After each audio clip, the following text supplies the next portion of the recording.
ઊભી હામું તો ખાવા મળો ને એક તો વરસાદ આવ્યો તો તમે આખો ઉનાળો વયો વરસાદ થતો તો ગોલો ખાવા જવાનો એ એક જ મંગાવ્યો ખાવા મળો હવે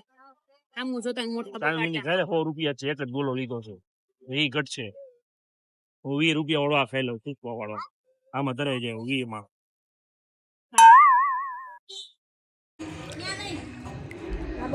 આપણે ક્યાંની વાત હતી ક્યાંની અહીંયા ફાર્મની વાત હતી કે વોટર પાર્કની વાત હતી પણ અરે આ પાણી ગયો વોટર પાર્ક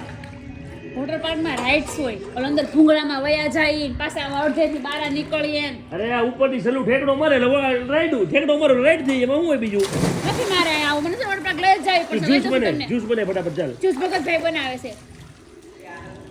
મારે વોટર પાર્ક જવાનું છે શનિ રવિમાં તમે પણ આ પાણી જ્યાં ભાઈઓને વોટર પાર્કમાં ખબર ન પડે જાવ એ હકેડીએ નાવાય નો દે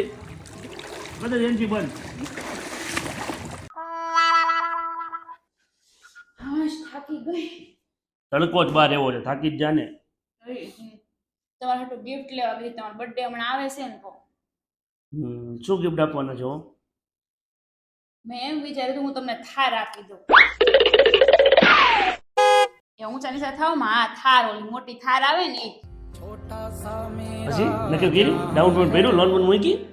બસ ના કઈ બસ ખબર પડી હો 15-20 લાખની આવે છે તો કેન્સલ થઈ ગયું મારી પાસે 500 રૂપિયા જ હતા બસ લાવી તો થાર જ લાવી હું આ લઈ આવી વિચાર્યું ને એવું જ મેં કર્યું જો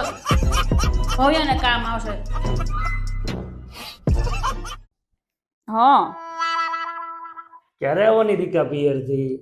ગઈ એને કેટલા દી થયા હજી હું ક્યાં ગઈ છું ઠેલો ભરું છું હજી તો હું ત્યાં આવવાની વાતો કરવા માંડ્યા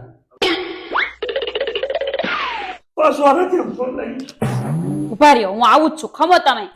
મને હવે મહિનો મને મૂક્યા ભાઈ